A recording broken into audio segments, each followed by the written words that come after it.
Shalom sahabat-sahabat pemuda Gereja Baptis Indonesia Ngadinegara dan juga sahabat-sahabat pemuda dimanapun saudara berada. Mengucap syukur kita bertemu kembali dalam kelas pemulitan Gereja Baptis Ngadinegara Yogyakarta untuk para pemuda-pemudi.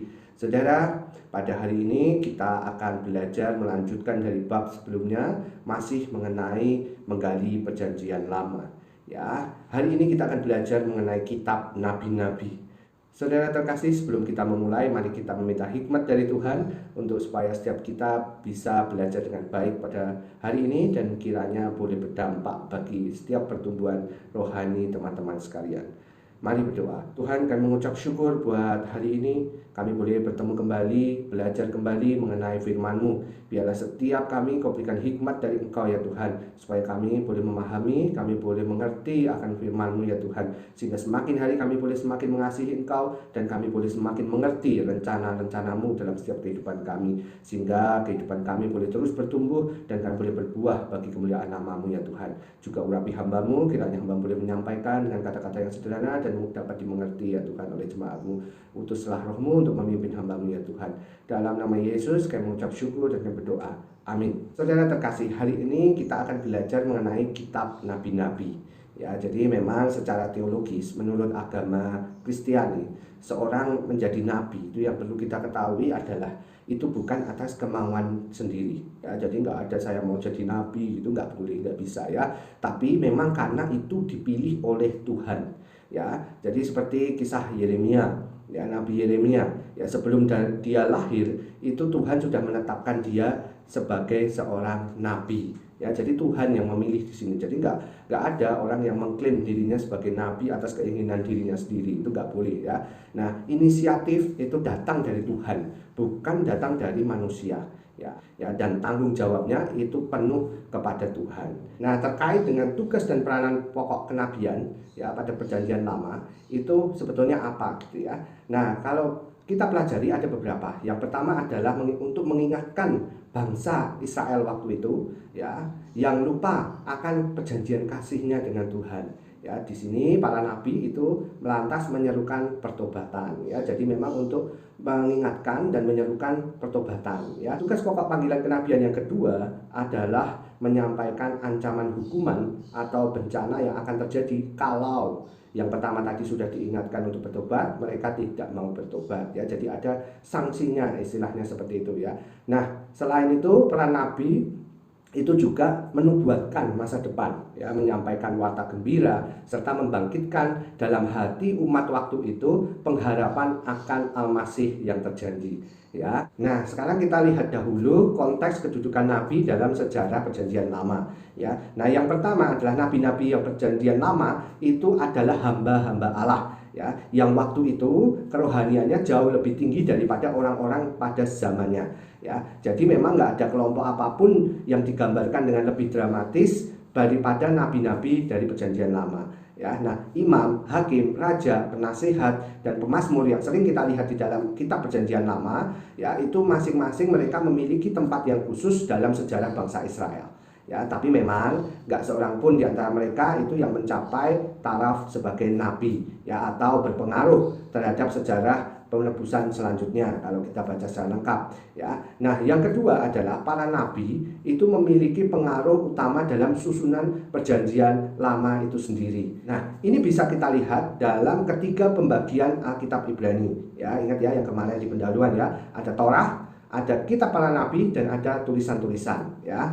Nah, kelompok yang dikenal sebagai kitab para nabi itu ada 6 kitab sejarah yang ditulis dengan perspektif nubuat ya, yaitu ada Yosua, Hakim-Hakim, 1 Samuel, 2 Samuel ya, 1 Raja-Raja, 2 Raja-Raja ya. Nah, kemudian ada juga 16 kitab nabi khusus, yaitu Yesaya sampai Maleaki ya, dan juga Musa ya, penulis kelima kitab pertama di Torah ya, itu juga seorang nabi ya. Jadi kalau kita lihat itu memang 2/3 dari perjanjian lama itu ditulis oleh para nabi. Nah, sekarang kita akan lihat seperti apa nabi di dalam perjanjian lama. Ya, kita bisa lihat dari beberapa ciri yang menandakan dia adalah seorang nabi dalam perjanjian lama. Yang pertama adalah ia adalah seorang yang memiliki hubungan yang erat dengan Allah dan menjadi orang kepercayaan Allah. Ya, kita bisa lihat di Amsal 3 ya, di mana nabi itu memandang dunia dan umat perjanjian dari segi pandangan Allah, bukan pandangan manusia. Itu yang harus menjadi ciri utama. Nah, yang kedua, karena dekat dengan Allah tadi, seorang nabi itu sependapat dengan Allah dan ikut merasakan penderitaan Allah karena dosa-dosa umat waktu itu. Karena ia memahami maksud, kehendak, dan keinginan Allah lebih daripada orang lain, ia mengalami reaksi-reaksi emosi yang mirip dengan Allah. Dengan kata lain, sang nabi itu bukan hanya mendengar suara Allah, tapi ikut merasakan perasaan hati Allah. Ya, kita bisa lihat di Yeremia 6 ya. Nah, kemudian yang ketiga, seperti Allah, nabi itu juga sangat mengasihi umat Allah. Ya, jadi kalau ketika umat itu dikatakan menderita, hati nabi itu juga merasa sakit ya, seperti di kitab Ratapan kalau kita lihat ya. Nah, dia menginginkan yang terbaik bagi Allah untuk mereka ya. Kita bisa baca di Yehezkiel 18 ya. Nah, dengan demikian beritanya yang diberikan para nabi itu mengandung bukan hanya peringatan, tapi juga kata-kata harapan dan hiburan ya. Nah, yang keempat, seorang nabi itu mencari yang terbaik bagi umat itu, yaitu kepercayaan penuh kepada Allah dan setia kepadanya. Oleh karena itu, dia mengingatkan untuk tidak mengandalkan hal-hal yang lain ya, seperti hikmat manusia, kekayaan, kuasa ya, tapi mendorong umat itu untuk hidup sesuai dengan tuntutan perjanjian Allah supaya menerima berkat-berkat penebusannya itu ya.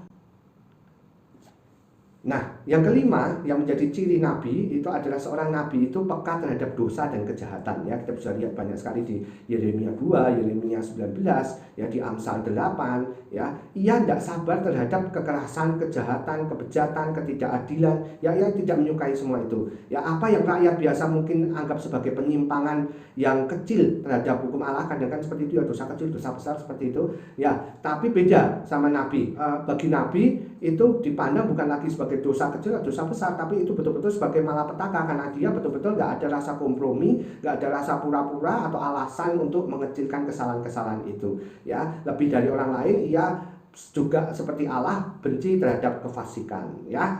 Selanjutnya yang keenam adalah seorang nabi itu mempunyai visi tentang masa depan ya. Jadi kita bisa lihat dalam berbagai nubuat mengenai kebinasaan, malapetaka ya, ataupun tentang visi tentang pemulihan ya, dan juga pembaharuan ya. Misal kita bisa lihat di Yesaya 61, Yesaya 65 ya. Kemudian kalau kebinasaan malapetaka kita juga bisa lihat di Yesaya 63 seperti itu ya. Nah, para nabi juga menyampaikan banyak nubuat tentang kedatangan Mesias ya. Kita juga bisa lihat ya, beberapa nubuatan yang digenapi di dalam Kristus ya. Itu beberapa ciri nabi pada kitab perjanjian lama yang harus kita mengerti bersama ya. Selanjutnya, setelah kita mempelajari definisi dan juga setelah kita mempelajari ciri-ciri, sekarang kita akan masuk ke dalam kitab-kitab nabi ya. Nah, saya ulang dulu, nabi jadi pengertiannya adalah seorang yang berbicara atas nama Allah kepada manusia ya. Jadi kita bisa lihat kitab-kitab para nabi itu berisi pesan Allah kepada umat waktu itu ya. Nah, kitab nabi-nabi ini berdasarkan jumlah suratnya itu bisa kita bagi menjadi dua, yaitu kitab nabi besar dan nabi kecil. Nah, pada kelas hari ini kita akan membaca atau kita akan belajar dari kisah nabi-nabi besar ya. Kitab nabi-nabi besar itu ada 5 ya, yang masuk golongan nabi-nabi besar itu ada 5, yaitu Yesaya, Yeremia, Ratapan, Yehezkiel, dan Daniel. Nah, hari ini teman-teman kita akan mempelajari 5 kitab ini ya. Untuk kitab yang lain itu ada Hosea sampai Maleaki, itu masuk dalam kitab-kitab nabi kecil. Itu akan kita pelajari pada minggu depan ya. Jadi pastikan kamu juga hadir di kelas minggu depan ya. Nah, kita sekarang masuk ke kitab yang pertama, yaitu Yesaya. Ya, Yesaya ini itu berisi beberapa pokok. Yang pertama adalah dia berisi nubuat mengenai hukum dan teguran. Ya, kita bisa lihat di Yesaya 1. Ya, kemudian juga dia berisi mengenai sisipan sejarah mengenai Raja Hizkia. Ya, kita bisa lihat di Yesaya 36 sampai 39 ya, berbicara mengenai sisipan sejarah mengenai Raja Hizkia. Nah, selanjutnya Yang ketiga, dia berbicara mengenai nubuat tentang keselamatan dan pengharapan. Ya, jadi di Yesaya 40 kalau kita baca ya. Nah, kitab Yesaya itu dibagi menjadi dua bagian, yaitu bagian pertama pasal 1 sampai 39 dan bagian kedua pasal 40 sampai 66. Nah, bagian pertama ini dibagi lagi menjadi 4 kelompok besar, yaitu pasal 1 sampai 12 itu berisi tentang Yesaya mengingatkan dan mengecam Yehuda karena penyembahan berhala. Ya, kemudian adanya kebejatan, ketidakadilan sosial selama kemakmuran yang menyesatkan.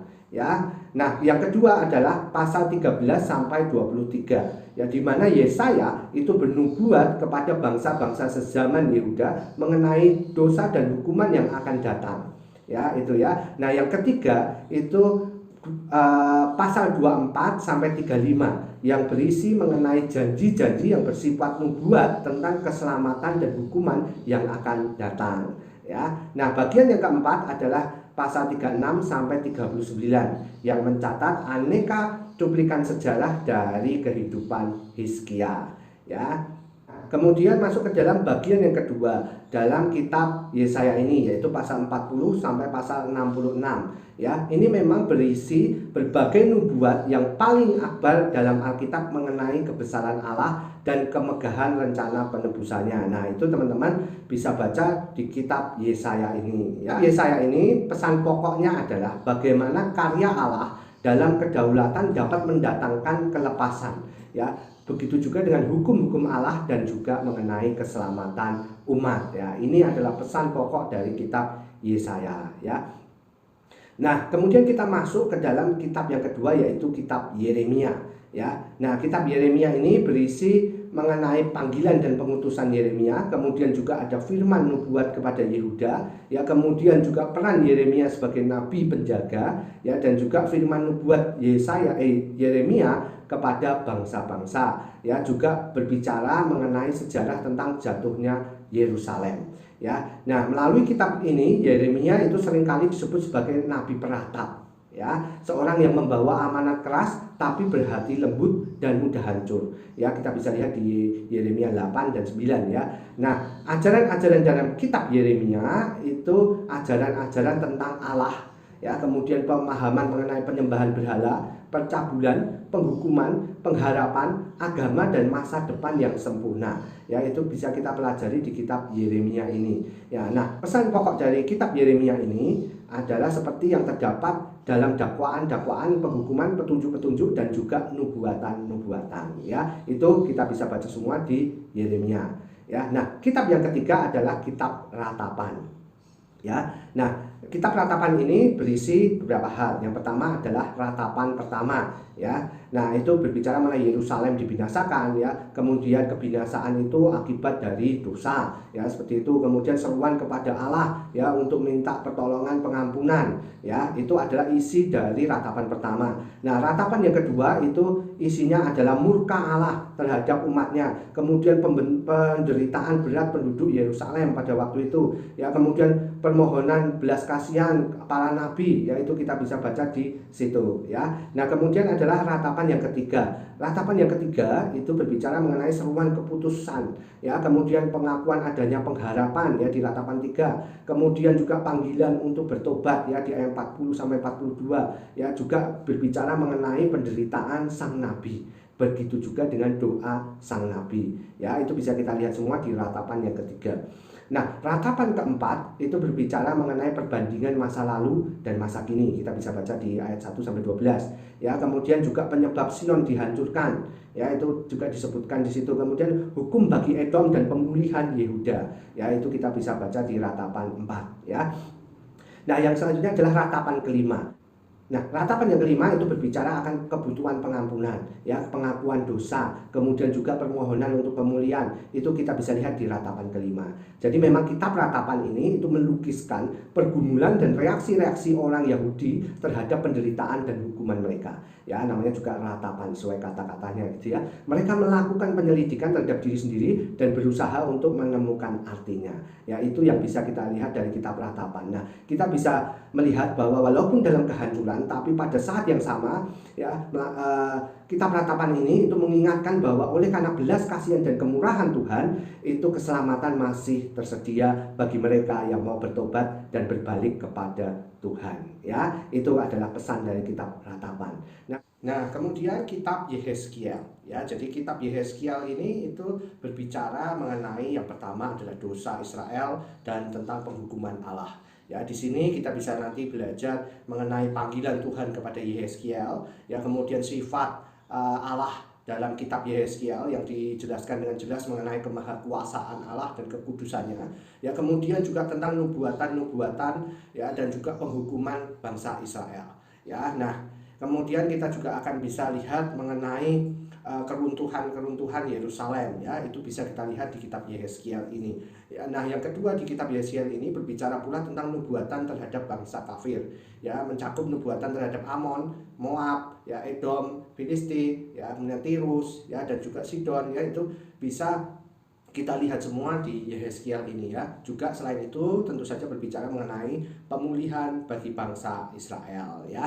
Dari bagian kitab Yehezkiel ini pada pasal 33 sampai 48 itu dibagi menjadi 3 bagian, ya, di mana pasal 33 sampai 37 itu mencakup tentang pemulangan ke tanah Israel. Ya, kemudian pasal 38 sampai 39 itu berbicara mengenai nubuatan tentang Gog.